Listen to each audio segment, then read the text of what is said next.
Police station વિસ્તારમાં જે ભેસ્તાન આવાસ છે ત્યાં શરીર સંબંધી અને મિલકત સંબંધી ગુનાઓને અટકાવવા માટે અને આ પ્રકારના જે આરોપીઓ છે એને પણ ચેક કરવા માટે એક કોમ્બિંગનું આયોજન કરવામાં આવ્યું છે.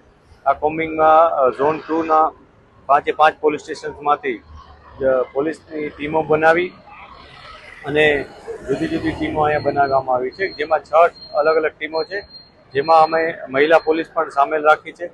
અને આ તમામ લોકો એમને જે પણ ટાસ્કિંગ આપવામાં આવ્યું છે એ ટાસ્કિંગ મુજબ જે આરોપીઓનું લિસ્ટ છે એને ચેક કરે છે. એમાં MCR કાર્ડ અને શરીર સંબંધી ગુનાઓના આરોપીઓ છે. આ ઉપરાંત અગાઉ કોઈ ડ્રગ્સ કે એ પ્રકારના ગુનામાં જે સંડોવાયેલા છે એમને પણ અમે ચેક કરી રહ્યા છીએ, એમના ઘરો ચેક કરી રહ્યા છીએ. આ જે કોમ્બિંગની કામગીરી છે એમાં અમે વિશેષ પ્રકારે એક ડ્રોનનું પણ મદદ લીધી છે કે જેમાં 2 ડ્રોન દ્વારા અમે આખા વિસ્તારમાં કોમ્બિંગ કરી રહ્યા છીએ.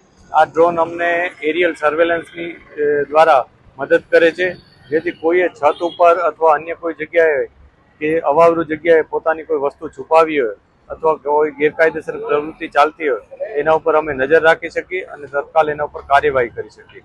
આના માટે અમે 2 ડ્રોનની મદદ લીધી છે અને જે ડ્રોનમાં રેકોર્ડિંગ પણ થાય છે અને એમાં અમે એના સાથે લાઇટિંગ પણ છે, જેથી અંધારામાં પણ અમે સારી રીતના એનું સર્વેલન્સ કરી શકીએ.